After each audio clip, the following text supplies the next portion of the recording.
किसी को गलती पता लग गई उसकी, बट अभी वो सुधरना चाहता है महाराज जी, बट क्या है छोटी छोटी बात में फिर वही ताने पड़ते हैं। कभी कभी अच्छे पुरुषों से भी गलती हो जाती है, जो गलती करना नहीं चाहते पर स्वाभाविक संग दोष के कारण गलती हो जाती है। यदि हमें पता चले कि ये गलत है तो हमें एक बार क्षमा करके देखना चाहिए, उनको चांस देना चाहिए कि वो आगे बढ़े।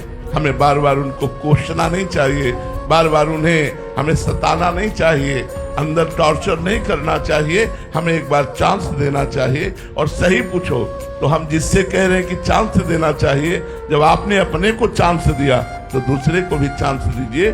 हम सामूहिक रूप से कहते हैं कोई ऐसा नहीं बैठा जिससे गलती ना हुई हो, हम सबसे गलती होती है, लेकिन गलती हम अपनी गलती को तो क्षमा कर देते हैं, दूसरे की गलती को क्षमा नहीं करते। तो जैसे हमने अपने आप को क्षमा किया, ऐसे हम दूसरों को क्षमा करें और आगे बढ़ने का चांस दें। और जिनका व्यसन ही है गलती करना, उन पापी पुरुषों की तो भगवान ही कभी निस्तार का मार्ग बताए जिससे वो निस्तार हो। लेकिन कुछ ऐसे होते हैं जो पाप नहीं करना चाहते पर संग दोष से गलती हो जाती है, हमें लगता है उनको चांस देना चाहिए, आगे बढ़ने का, निर्मल मार्ग में चलने का अवसर देना चाहिए। उन्हें बार बार टॉर्चर करके वहीं नहीं गिरा देना चाहिए, वहीं हताश या निराश नहीं कर देना चाहिए। आप जिससे प्यार करते हो और वो किसी और से प्यार करने लगे, क्या करोगे आप? आशीर्वाद दोगे आप उससे द्वेष करने लगेंगे, आप नफरत करने लगेंगे। वही प्रेम, ये प्रेम है।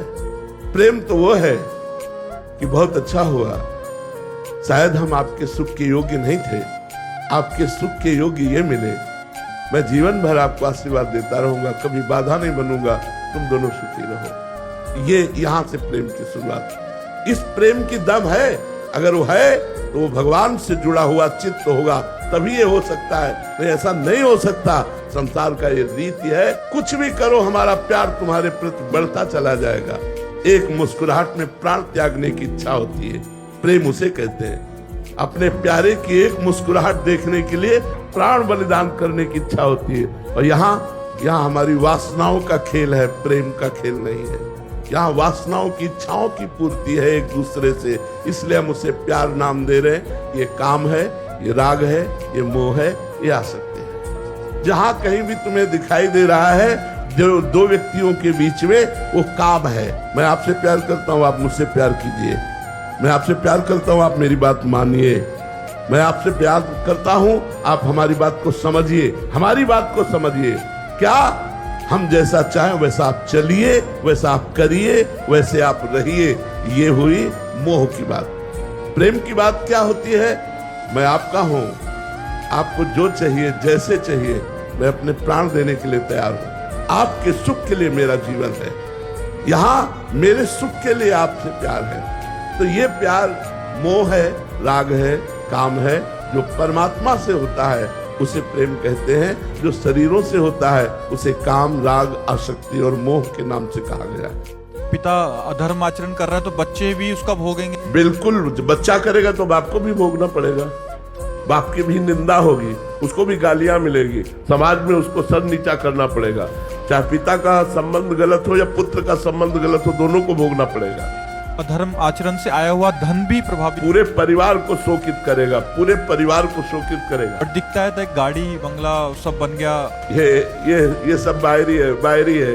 ये कुछ दिन के बाद बाहरी भी नहीं रहेगा और आंतरिक भी नहीं रहेगा। आंतरिक तो जलते ही रहते हैं, बाहरी है ये कुछ दिन के लिए है, कुछ दिन के लिए है। जब तक पुण्य है तब तक धर्मात्मा पुरुष को दुख दे लो और पाप कर लो, और जिस समय तुम्हारे पुण्य नष्ट होंगे, विध्वंस हो जाओगे, किसी कार्य में तुम सफल नहीं हो पाओगे।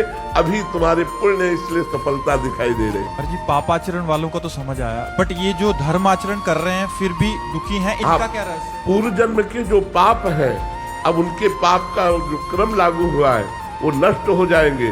तो पूर्व जन्म के पुण्य और इस जन्म का पुण्य जब दोनों मिलेंगे तो ये सूर्य की तरह प्रकाशित हो जाएंगे, ये परमानंद को प्राप्त होंगे। और पापी पुरुष का वर्तमान में पुण्य खर्चा हो रहा है, जब पूर्व का पाप और वर्तमान का पाप दोनों मिल जाएगा तो ऐसा ब्लास्ट होगा कि सर्वनाश हो जाएगा। और इनके अंतःकरण की स्थिति क्या है? शांत, प्रसन्न, भले दुख में है लेकिन प्रश्न देखो, 12 वर्ष का वनवास और 1 वर्ष का अज्ञातवास पांडवों को मिला, लेकिन साथ में ब्रह्म ऋषियों का संग। ये सौभाग्य कि बड़े बड़े ब्रह्म ऋषि भगवान की चर्चा सुनाते हुए उनको 12 वर्ष समझ में ही नहीं आया कैसे कट गए। बाहरी कष्टों की परवाह नहीं करते धर्म में चलने वाले ये अधर्मिक पुरुष लोग थोड़ी देर के लिए बाहरी सुखों को भोगते हैं और अंत में महादुख को प्राप्त होते हैं। जो सच्चा पहलवान होता है वो कायर और आलसी अपने चेला को नहीं बनाता। अगर यहाँ मारा थोड़ा सा वो कच्चा पड़ा तो हजारों हाथ यही मारेगा वो। तो फिर भगवान जगत गुरु अपने चेला को कच्चा कैसे रखेंगे। शरीर राग से जो डर रहा है कि प्रारब्ध भोग भगवान मिटा दे वो कायर है, शरीर रागी है। अरे देखो हमारे भगवान सर्वशक्तिमान और परम कृपाल होते हुए अपने चेला पर आरा चलवा दिया, गोरख ध्वज पर, अपने शरणागत पर राग पर आरा चलवा दिया, पूरे देह को चीर कर 2 भागों में करो। क्या समझते हो हम जगत गुरु के चेला कोई साधारण थोड़ी। भगवान अपने पार्षद को कमजोर बनाएंगे क्या। बड़ा सा बड़ा प्रारब्ध भोग भी ऐसे हंसते हुए मुस्कुरा करके जब तो हमारी छाती चौड़ी होती है कि मेरा स्वामी इतना कृपालु है, इतना मजबूत कर देता है अपने दांत को कि प्रकृति का कोई भी बाल उसका बाल बांका भी नहीं। भगवान अपने शिष्य को, अपने पार्षद को, अपने भक्त को कायर नहीं बनाते, कमजोर नहीं बनाते, विश्व को दिखा देते हैं कि देखो अगर जरूरत पड़ी तो मेरे लिए गर्दन कटाने में भी पीछे नहीं हटने वाले। इसलिए भगवान प्रारब्ध नहीं मिटाते, प्रारब्ध भोगने की सामर्थ्य देते हैं। भोगो और मेरा स्मरण करते हुए जगत के लिए उदाहरण बनो, जगत को दिखाओ कि हम भगवान के हैं और हर कष्ट सहकर भगवान के हैं। इसलिए बड़े बड़े महापुरुषों के शरीरों में भीषण पीड़ा दी गई। जब कोई भी मनुष्य किसी भी आर्थिक या शारीरिक रूप से कष्ट में होता है तो कहते हैं कि वो अपने पाप भोग रहा है। तो क्या महाराज जी ऐसे व्यक्ति का सहयोग करने वाला व्यक्ति भी पापी कहलाएगा या वो पाप कर रहा है? वो पुण्यात्मा कहलाएगा, वो पुण्यात्मा कहलाएगा, क्योंकि बिना भगवान के विधान की आपकी दृष्टि ही नहीं पड़ेगी। जैसे कोई आपकी दृष्टि में पड़ा कि इसको दवा दिलानी चाहिए, ये ठंडी में कांप रहा है इसको वस्त्र देना चाहिए, ये भूखा है इसको भोजन देना चाहिए, आपकी दृष्टि पड़ी मतलब भगवान आपको सेवा दी। अब आप जो सेवा करेंगे आपका पुण्य होगा और उसका प्रारब्ध क्षय हो जाएगा, उसके प्रारब्ध का नाश होगा और आपका पुण्य बढ़ेगा। ऐसा नहीं कि किसी दुखी की सहायता करना उसके पाप के भागी बन जाना है, ऐसा नहीं। किसी दुखी की सहायता करना उसके दुख की निवृत्ति और आपके पुण्यों की वृद्धि, आपका नया कर्म बना और उसका आपके सद्भावना से पाप कर्म नष्ट हुआ, तभी उसको सुख मिलेगा और आपको पुण्य बढ़ेगा। कह रहे हैं कि नौकरी में स्वतंत्रता मिली, फिर बहुत से गलत आचरण, व्यभिचार, मदिरा, स्मोक आदि का हुआ, मैंने बहुत गलत कर दिया और पति से प्रकट में क्षमा मांगने की हिम्मत नहीं रह गई है। अभी मैं सुधरना चाहती हूँ, ऐसे में मेरी मुक्ति कैसे? बिल्कुल बिल्कुल आपके लिए चांस है, बिल्कुल चांस है। परम पति से प्रार्थना कीजिए भगवान से, हे भगवान आप सर्व साक्षी हो, आप सब जानते हो मेरे से गलती हो गई, अब लो नशानी अब ना न सही हो। आज तक गलती किया, आपके सामने वादा करती हूँ कि आज के बाद कभी गलती नहीं होगी। और नाम जप कीजिए तो यह नाम संकीर्तनम यस्य सर्व पाप प्रणाशनम, जिनका नाम संपूर्ण पापों का नाश कर देता। विश्वास रखो, पर अबलो नसानी अब ना न सही हो। आज तक गलती हुई, आगे गलती नहीं होगी। यदि ऐसा नियम लेकर के और नाम जप करोगे तो आपका पति प्रेम सुरक्षित रहेगा, आपकी सदगति भी हो जाएगी। पर अब अगर दोबारा गलती हुई तो ब्याज सहित आपको पीछे का सारा दंड भोगना पड़ेगा। वृंदावन में बैठे हो, नियम ले लेना चाहिए कि आज के बाद कभी मैं ये कर्म नहीं करूंगा जो मेरे सामने आते हैं कि गलत है,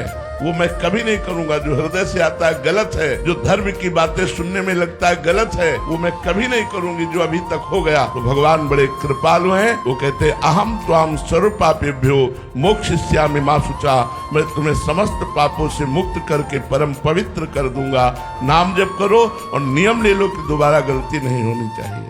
दीक्षा के बाद शिष्य के अपराध गुरुदेव पर जाते हैं, कोई अपराध बन जाता है तो डर लगता है कि कहीं ये अपराध आप पर तो नहीं लगेगा महाराज जी। अगर शिष्य पाप करता है तो गुरु को शारीरिक दंड मिलेगा, शारीरिक भोग उसको भोगेगा। शिष्य को चाहिए कि या तो दीक्षा ही ना ले, और जब दीक्षा ले ले तो इतना तो सोच ले कि कृपालु गुरुदेव ने मुझे नाम और मंत्र दिया है, मैं क्या उनको दुख और दर्द भेंट करूं? ऐसे तो महाराज जी हम सब तो अपराधी जीव है महाराज जी, आपके तो हजारों शिष्य हैं महाराज जी। तो भोग तो रहे हैं ना, सबका कल्याण हो, सबका मंगल हो, इसलिए हर परिस्थिति में लगे हुए हैं। तो ये जरूर है कि हम प्रार्थना करेंगे कि या तो शिष्य ही मत बनो, और यदि बनो तो अच्छे आचरण करो।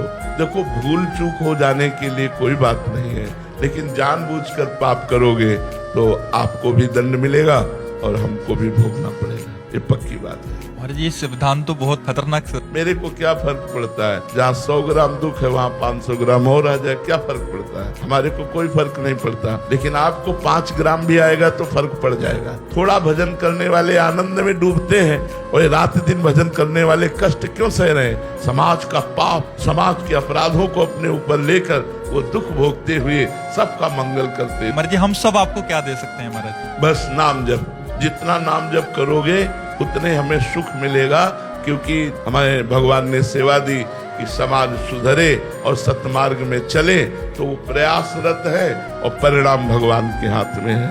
जो सुधर रहे हैं वही हमें सुख पहुंचा रहे हैं, और जो कुमार्गगामी है वही हमें दुख पहुंचा रहे हैं।